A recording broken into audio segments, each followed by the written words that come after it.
한 주간 잘 지내셨습니까? 지난 한 주간은 고난 주간으로 저희들이 보내고 오늘은 부활의 주일을 맞이합니다.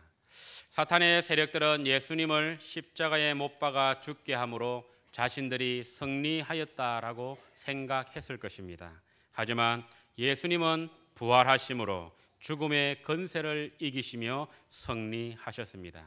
그리고 예수 그리스도가 세상을 이긴 같이 우리도 세상을 이기며 함께 승리를 했습니다.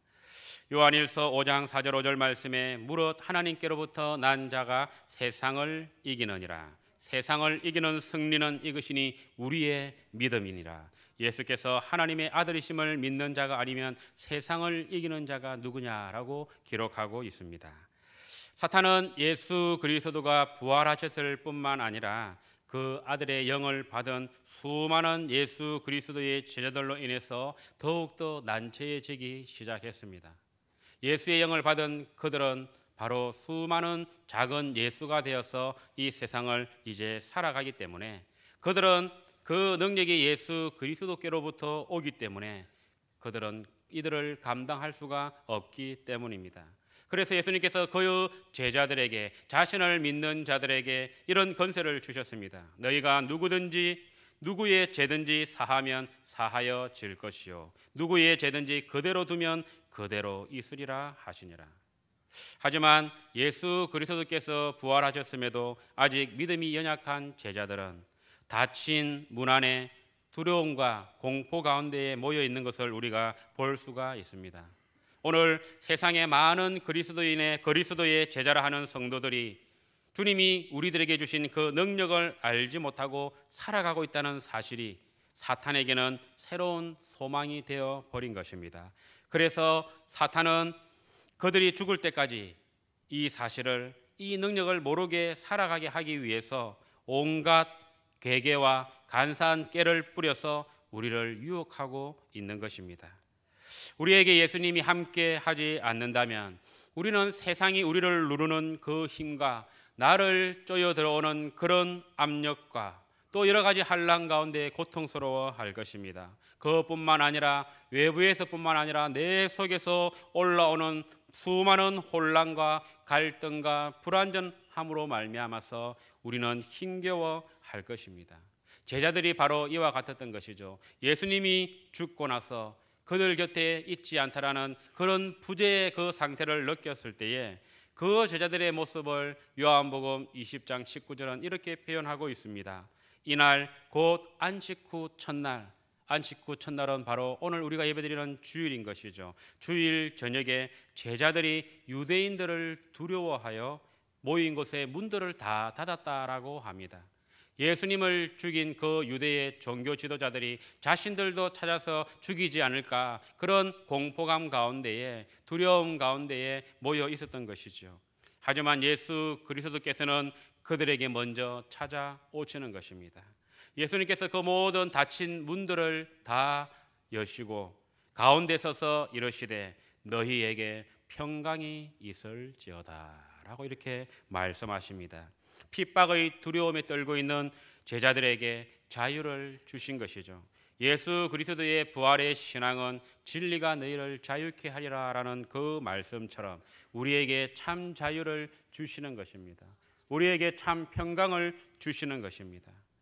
이 말씀을 하시고 예수님께서는 손과 옆구리를 보여주시니 제자들이 부활하신 그 예수님의 모습을 보고 이제는 두려움이 변해서 기쁨으로 바뀌게 되었다라는 것입니다. 부활하신 주님이 찾아왔을 때에 그들에게 있었던 죽음의 공포는 어느덧 다 사라지고 부활의 기쁨이 그들에게 찾아왔던 것입니다. 부활의 기쁨은 죽음의 공포를 물리침을 믿으시기 바랍니다. 부활의 주님을 만나는 것이 왜 이들에게 그토록 기쁨의 이유가 되었을까요? 이제 주님은 그들을 고아와 같이 내버려 두지 아니할 것이기 때문입니다. 부활의 주님을 만난 그들의 마음은 어땠을까요?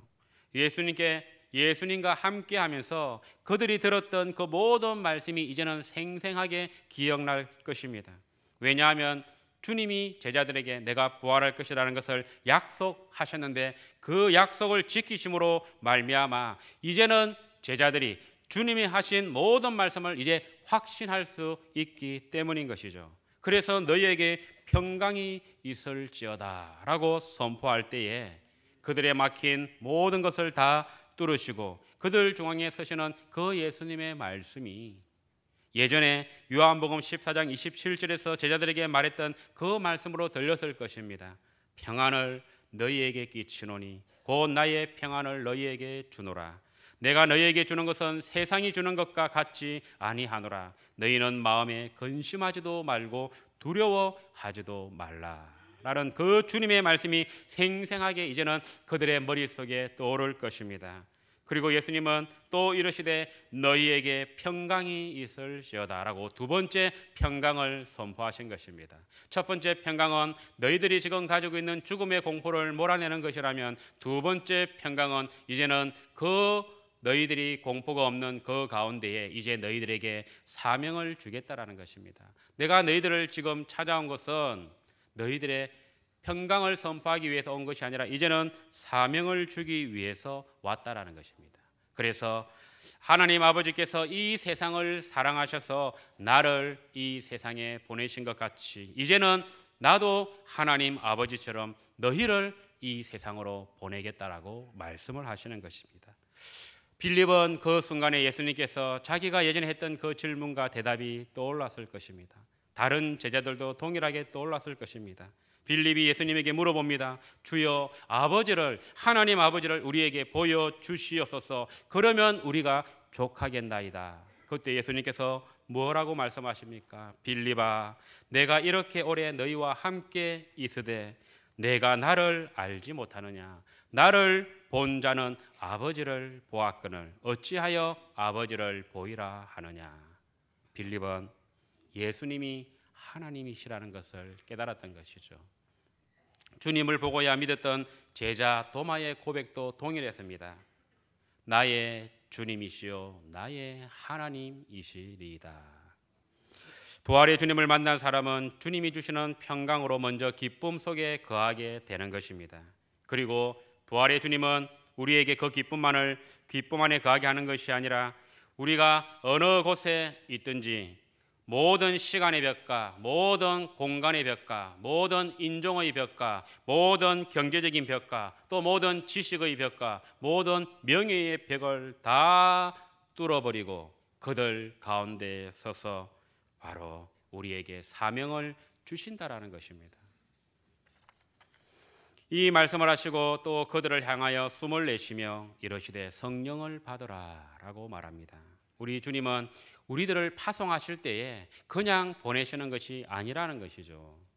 바로 우리들에게 성령을 주셔서 우리가 능력을 받고 갈 수 있도록 하신 것입니다. 그래서 우리들이 너무나도 잘 알고 있는 사도행전 1장 8절 말씀에 오직 성령이 너희에게 임하게 될 때에 너희가 권능을 받을 것이다. 너희가 능력을 받을 것이다. 너희가 파워를 얻게 될 것이다. 그리고 나서 온 예루살렘과 온 유대와 사마리아와 딴 것까지 이르러 내가 준 그 능력으로 아버지가 나를 보낸 것 같이 내가 너희를 보내니 너희가 죄를 사하는 그런 복음의 진리를 선포하라는 것입니다. 그러면 너희가 누구의 죄든지 사하면 사하여질 것이고 누구의 죄든지 그대로 두면 그대로 둘 것이라는 것이죠. 우리가 부활의 그 주님을 만남으로 말미암아 진정한 해결을 하고 죽음에까지 함께 내려가고 다시 죄사함을 받은 우리는 확신에 찬 그 믿음으로 복음의 진리를 선포하게 되는 것입니다. 우리가 전한 그 복음의 진리를 들은 그가 하나님 앞에 나아오게 된다면 그의 죄가 무엇이든지 다 사하여질 것이라는 것이죠. 하지만 우리가 이 믿음에 찬 확신의 복음의 진리를 전했음에도 불구하고 그들이 받지 않는다면 그 죄가 그대로 있다라는 것입니다.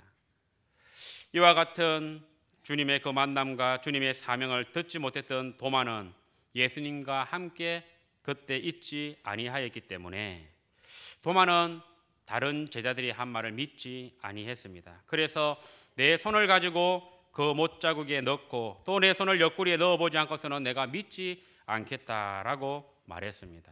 우리는 도마처럼 우리 주님을 만나보지 못했습니다. 부활의 주님을 만난 사람은 여기에 아무도 없습니다. 하지만 우리가 도마와 같은 그런 말은 하지 않는다 할지라도 우리의 마음속에도 주님 보여주십시오.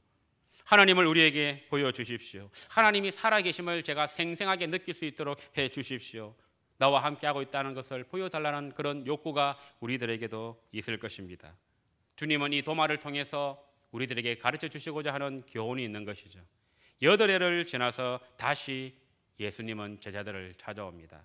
도마가 그렇게 보고 싶어 할 때 그 다음 날이든지 또 언제든지 그를 만날 수 있으셨지만 8해라는 시간을 흘러가게 하셨던 것이죠. 그 일주일이라는 그 시간 가운데 제자들은 도마에게 얼마나 많이 예수님을 만난 것을 증언을 했겠습니까? 우리가 주님을 만났다. 그 손의 못자국을 보았고 그 옆구리의 창자국을 보았고 우리에게 와서 너희에게 평강이 있기를 원한다라고 말씀하셨고 또한 우리에게 사명을 주시고 성령을 주셨다라고 말을 했지만 한 명이 아니라 여러 명이 말을 했지만 도마는 마음의 벽을 닫고 동료들의 그 말을 듣지 아니하였던 것이죠.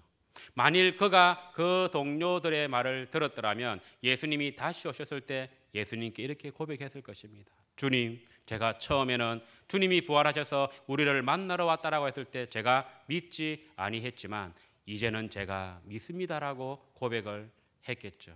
하지만 예수님은 도마가 아직 믿지 않음을 알고 계셨기에 그들에게 다시 찾아와서 너희에게 평강이 있을지어다.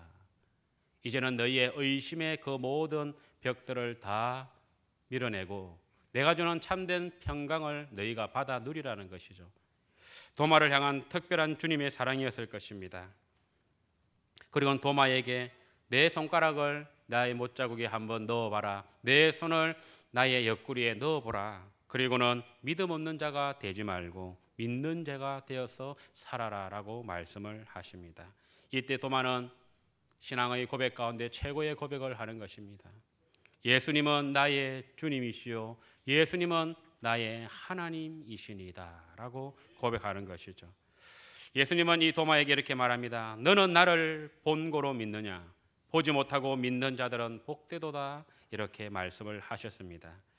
부활의 그 예수님을 목격한 사람들은 부활의 예수님을 목격하지 못한 사람들에게 복음을 전해줍니다. 그리고 또 그 복음을 받은 사람들은 또 그 다음 사람들에게 복음을 전해주고 그렇게 복음이 전해지고 그 끝에 서게 되면 우리들이 서 있는 것이죠.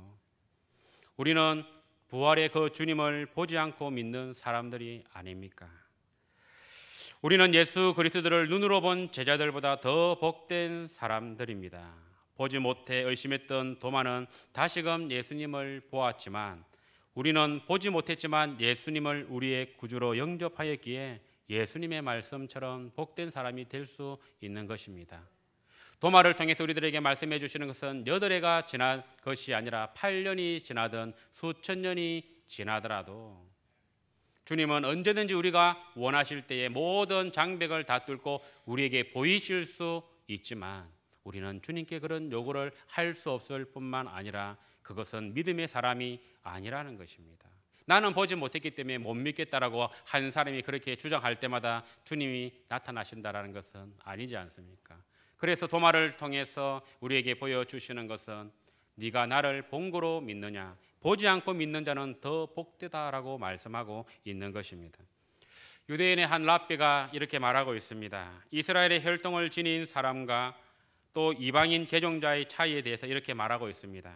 이방인 개종자는 시내산에 섰던 이스라엘의 본 백성보다도 더 하나님을 귀중하게 여긴다. 왜냐하면 이스라엘 백성은 천둥과 불과 번개와 떨리는 산을 보지 못하고 나팔 소리를 만약에 그들이 듣지 못했다면 그들은 율법을 받아들이지 아니했을 것이고 약속의 땅 가나안으로 가려고 하지 않았을 것이기 때문이다.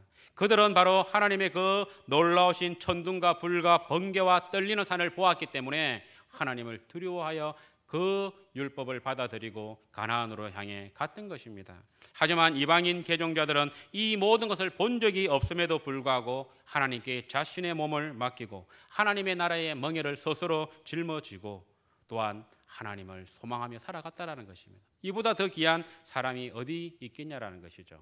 오늘을 살아가는 우리들도 마찬가지입니다. 우리는 부활의 예수님을 만나본 적이 없습니다. 그 이스라엘의 극동에 있는 이 대한민국, 그리고 대한민국에서 가장 남쪽에 있는 이 부산, 그리고 구수동까지 우리 모두는 주님의 부활의 주님을 만나보지 못하였지만 우리 모두가 하나님께 모든 것을 맡기고 또한 우리 주님이 주신 복음을 받아들였으며 하나님의 나라를 향해서 한 걸음 한 걸음 우리는 믿음으로 지금 나아가고 있지 않습니까? 이보다도 더 귀한 사람이 어디 있겠습니까? 오늘도 우리는 믿음의 삶을 살아가면서 여러 가지 어려움과 환난 또한 시험이 찾아올 때에 우리 바로 옆에 계신 분이 바로 예수님이시며 우리의 이 어려움을 함께 이겨내게 하시는 분이 예수님이심을 우리는 알아야 합니다. 지금 나의 상태를 우리 주님은 알고 있을까? 나의 처지와 형편을 우리 주님은 알고 계실까? 지금 나에게 일어난 일들이 예수님이 하셨을까라는 그런 의문이 드십니까? 주님은 내가 너무 너희들과 멀리 떨어져 있어서 또 내가 너희들과 너무 오랜 시간이 지나서 내가 너희들을 못 봤구나, 너희들을 도와주지 못했구나라고 하실 분이십니까? 아니라는 것입니다. 우리 예수님은 우리의 가장 가까운 곳에 계십니다. 우리 마음속에 계시는 성령 하나님이 바로 예수님의 영이시요 하나님의 영이신 것입니다. 그렇기 때문에 우리는 마음에 의심할 것이 아니요 불안해할 것이 아니요 불확실해서 갈팡질팡할 것이 아니요 움츠려들 것도 아니요 뒤로 물러설 것도 아니요 두려워할 필요가 전혀 없는 것입니다. 우리가 어디를 가든지 무엇을 하든지 예수님이 나와 함께 할 것임을 확신하고 우리는 믿음으로 나아가야 할 것입니다. 주님은 어떤 특별한 장소에만 임재하는 것이 아니라 특별한 시간에만 임재하시는 것이 아니라 특별한 시대에만 임재하시는 것이 아니라 주의 이름으로 모이는 곳이라면 어디든지 주님은 함께 하신다라는 것입니다. 주의 이름으로 모이는 그곳에는 어떠한 곳이라도 바로 그 가운데 서서 그들에게 이렇게 말씀하시는 것입니다. 너희에게 평강이 있을지어다. 오늘도 우리는 이와 같은 주님을 보고 들은 예수님의 증인인 것입니다. 우리는 예수님의 능력을 확신하는 증인입니다. 우리가 증거하는 그 예수님은 먼 옛날 제자들에게 나타나셨던 그 예수님이 아니라는 것입니다. 우리가 증거하는 예수님은 우리의 믿음의 선배들에게 나타났던 그 예수님이 아니라는 것입니다. 우리가 전하는 예수님은 바로 지금 이 순간 이 예배 시간 가운데 바로 이 가운데에 서셔서 너희에게 평강이 있을지어다 라고 선포하시는 그 예수님을 우리가 증거한다는 것입니다. 그리고 주님은 어쩌다가 한번 우리를 찾아오시는 것이 아니라 날마다 우리를 찾아오시고 우리 앞에 서서 너희에게 평강이 있을지어다 라고 우리에게 먼저 기쁨을 안겨주시고 그리고 우리가 오늘 하루를 살아갈 우리의 사명을 전해주시는 것이죠. 그리고 또한 오늘 하루를 살아갈 때에 필요한 능력을 또한 우리에게 주시는 분이 바로 예수님이시라는 것입니다. 주님은 지금도 살아계십니다. 지금 이 순간에도 바로 우리의 가장 가까운 곳에 계시 바로 우리는 이 주님을 붙잡고 믿음의 그 확신함으로 부활의 주님과 함께 예수 그리스도의 증인으로서의 삶을 살아가시기를 주님의 이름으로 축복합니다. 기도하겠습니다.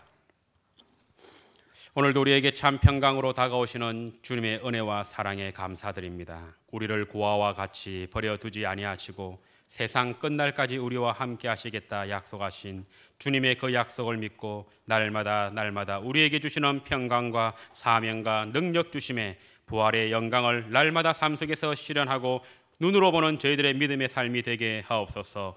보지 않았지만 어느 누구보다도 살아계신 주님을 믿는 믿음으로 살아갈 수 있도록 영원토록 우리를 말씀으로 인도하여 주시옵소서. 예수님의 이름으로 기도드립니다. 아멘.